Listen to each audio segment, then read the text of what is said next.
Well, guys, I'm going to give you a tour of a really cool trailer. This is a 350G Grand Design Momentum. We have been looking for a camper or a trailer for a long time, well, we looked at the F-450 Class C, and it obviously checked some great boxes. This one checks some different boxes, and it's funny, we're kind of some weird buyers because I would be perfectly happy with a lower end conventional trailer, just as I'd be happy with the bigger one. But the biggest thing is that there's pros and cons to this whole shopping experience, and this would be my first camper, so let me tell you, I found some of the pros and cons of this shopping experience. I want to take you along inside of what I think is a really cool trailer, and it would definitely put my 7.3 Super Duty to the test. A lot of you guys are camper owners, so if you have any personal experience you want to share with me and help me make a good decision, please do so. I'd appreciate it. So we're going to get on with having a conversation about this trailer and where this one fits, and we'll kind of hit a couple things about where some other trailers have some cons that maybe this outweighs, even though it has some cons itself. So stay tuned. We're going to have a long talk about it. This is like a 14,300 pound trailer empty. It has 2 8K axles, so it's a pretty decent size 2-axle, not triple. It's like 39 feet or something like that. It has 3 slide outs, and we're going to go through and talk about it because this is kind of on the bigger end of trailers. But as I said, it's got some pros that outweigh the cons, which is cons being cost, size, fifth wheel. I don't really want a fifth wheel because I don't want to lose my bed, but we're going to start right here in the 14-foot garage that outweighs the loss of bed space.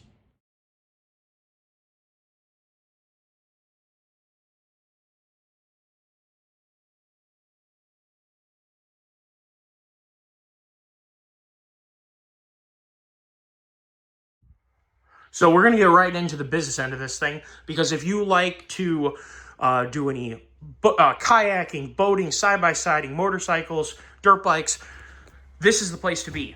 I'm told by the sales guy they put 4-seat sport side-by-sides in this unit all the time.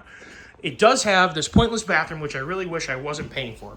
This is stupid. I don't know why campers have a teeny weeny little bathroom that no one is ever going to use. Why would you want to have 2 bathrooms? Someone please tell me why you'd want to have 2 bathrooms.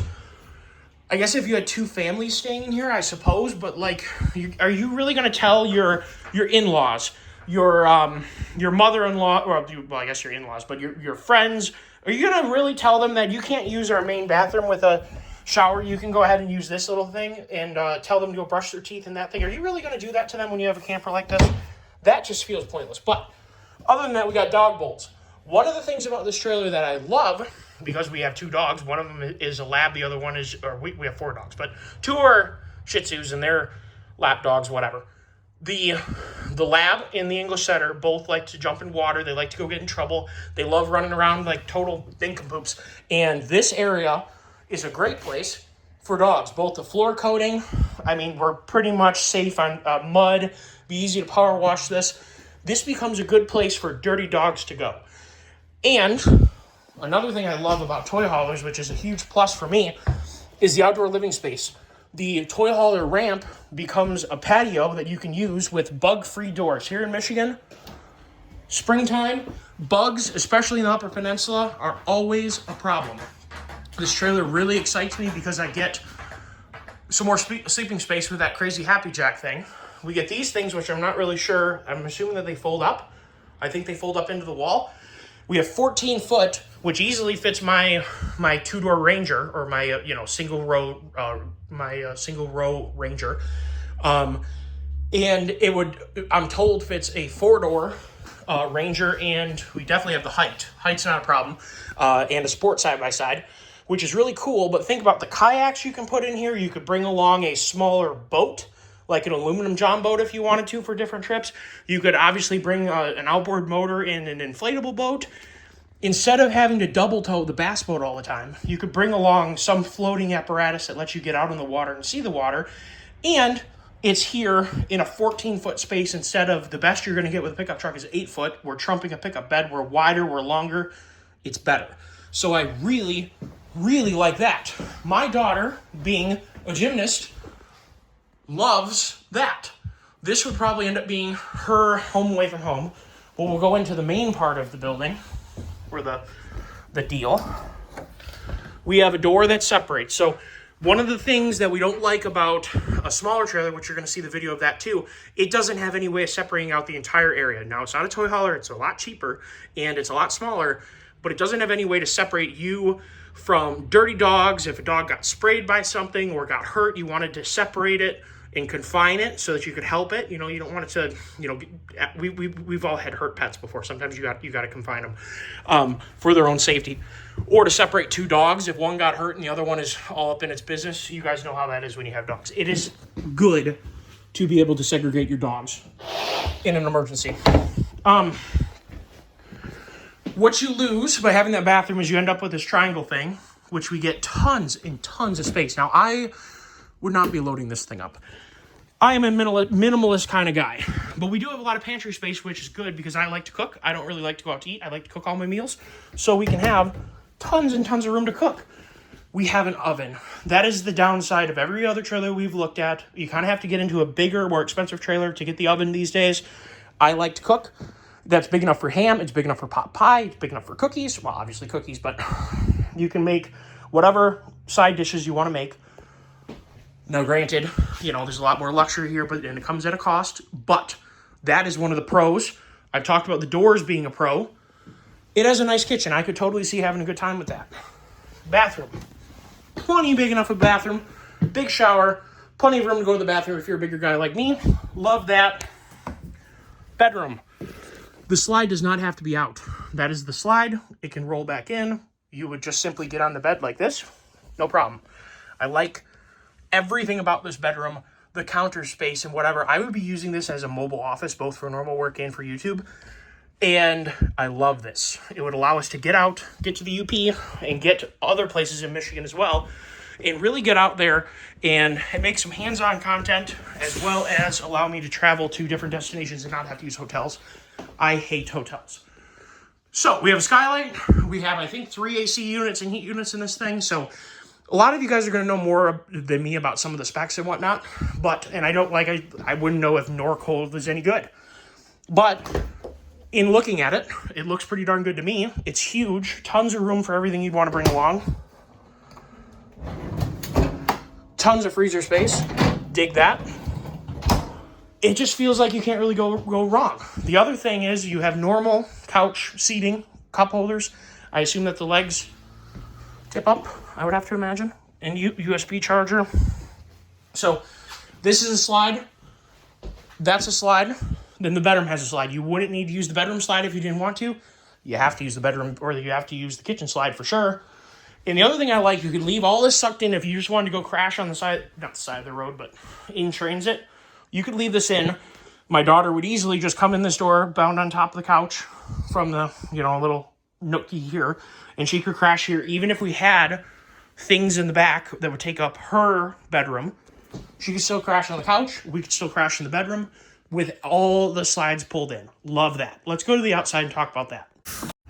Propane and electric jacks. That obviously is extremely convenient. Is that open? Tons and tons and tons of room here. You could bring all your fishing poles that you ever want to have, your camping apparatuses, your tents should you want to have it. This does have an awning. It's got the little covers over the slide outs, which is good. Now, you would be taking away some of your potential if you wanted to, like a lot of trailers have like a cooking area right here. Because of the slide out being here, you're kind of making this the hangout area, or over there. I mean, obviously you could be, out here, but you're spacing yourself a long way out from the trailer, so I'm not really sure how many people are going to commonly do that. Here's my truck. I don't have a fifth wheel or the gooseneck prep in that truck, so I would have to put I would put a B&W hitch in there, and I would convert this to a goose ball because I don't really want a fifth wheel hitch. I don't really like fifth wheels, and I'd rather have a goose ball. So that's what I would do, because it's going to be the fastest way and the cheapest way for me to have this thing hook up. Those look like you have to have keys for that one. Should we look at the all-important thing? What does this have to say here? 18,000 pound GVWR, which happens to be within the max of my truck. Where's your pin weight? Unloaded vehicle, yep, I said 14, so it's 14.1. I don't see a pin weight called out here, which is fine. Has a payload of 37.58 pounds, which is pretty darn strong. more than a 4-seat side-by-side, so you're definitely good to go here. So solid trailer, has good axles. It's not, I like this because it's not terribly big. You're getting a lot of pluses inside of this thing. Without it being so big, I could back this thing in a lot of places. Let's go over to this one. This one's a big boy. This one's an extra 6 foot, basically. That's getting to be a pretty big girl to back into places and to fit into. I like, a lot of the most beautiful campgrounds I've seen are tighter. And I really like that this is just a little bit smaller. So, could you guys see my channel having a really, it looks like we have a generator on this one too. That's the water stuff. Or that, well, I figured that was generated, but that could be camp power. You know, I am not an expert in all things camper at all. However, that doesn't mean that I don't want to learn what I need to learn. I like that this has really heavy duty. These look like H tires. Yep, load range H, big girls. That's good. It's up. This trailer has 8K axles, and I'm pretty sure this is going to have self-leveling. So you're paying for it, but you're getting a heck of a capable trailer. And having this should have the fuel station back here, I would imagine. Oh, this is locked. Sorry, guys. Locked. I would imagine it's going to have a fuel station. What you're getting with this is a ton of toy hauler space. You're getting your porch, which is amazing, I think, for getting yourself off of the wet, cold ground and dewy mornings or whatever, and bugs. The flies and ticks like to be right on obviously on the ground in Michigan and everywhere. So being off the ground in the spring would enhance your camping experience in the spring. She's a big girl, but it's not anything that I know I can handle just fine. I know my truck can, and it would definitely put the 7.3 in a condition of really being tested, which I think you guys would like to see. So as much as I said I don't want to commit to such a big trailer, this is a big trailer that really solves my problems. And I like that. It does have separate awnings, so you can choose to put one out versus the other. I mean, it's a big girl, and it's got everything you could ever want to have. Wheels look good. So, let me know what you guys think. Obviously, it has an audio system. Let me know what you guys think about this little walk around. Would you like to see this unit behind my truck and going and exploring Michigan this year, testing out the capabilities of 7.3, whether it be outside Michigan or inside? I would love to go explore northern Canada. It's something that I've always wanted to do. I've been there on snowmobiles. It is unbelievable. And this would open up the door both for Alaska in the future with the F450. It would open up going to northern Canada for sure. I'd like to see Hudson Bay. Lots of things that I'd like to do. And this thing would mean we'd have a hotel on wheels, a cabin on wheels. We'd have a cabin wherever we wanted to plop it. So I love that idea. It would open up the UP for us in terms of not having to rely on hotel rooms. I absolutely love that. And the toy hauler space of this makes having the downside of losing my bed. I probably should say why I don't like fifth wheels. First of all, you're taking away payload when you put a 200-pound hitch in your truck. You just took your payload and you subtracted it by 200. So I don't like that. I don't like that I lose my bed space, and you lose a lot of bed space with a fifth wheel hitch. I would convert this to a goose setup because, number one, it takes up less space. You could at least put something in your bed. Totes and things like that. You'd have a little bit more room. You don't have to lift up a 200 and something pound hitch to get it out of the back of your truck. You're not taking away 200 pounds of payload. There's a lot of things I don't like about fifth wheels. I would rather have a goose ball, and I'm not worried about the extra finagling it would take to line up a goose ball and go on my merry way. I'm not worried about that at all. First of all, I'm not a live in my camper person, so it's kind of part of the fun, I guess, hooking up and leaving, or hooking up and going. And the other thing is, I don't want to lose my bed. I don't want to deal with a 200-pound hitch. I don't want to pay for a $2,000 hitch. I would rather have a goose box put on. So that would be on my menu. So let me know what you guys think.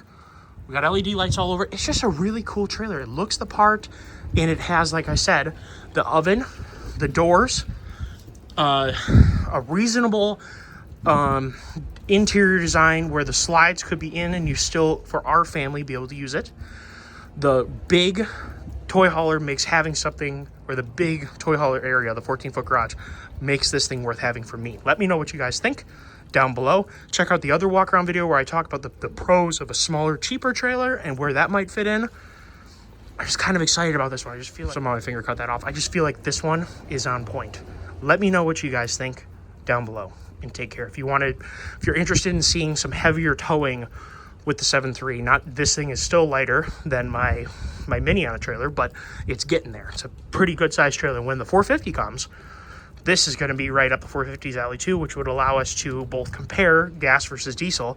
In my case, or in my opinion, besides not having 430 gears, a 7.3 and an F350 single wheel is really maximizing the gas's capability. Obviously, you could have a dually 7.3 with 430s. That would be another step up. But for the average person, a single wheel F350 7.3 is a top tier gas truck, one that you guys would commonly buy. And in the same way, the F450 is really a top tier diesel truck. It's got everything you could ever want to maximize the diesel engine's performance. And I think it'd be really cool to compare the two and see what the differences are. Let me know if you'd like to see that.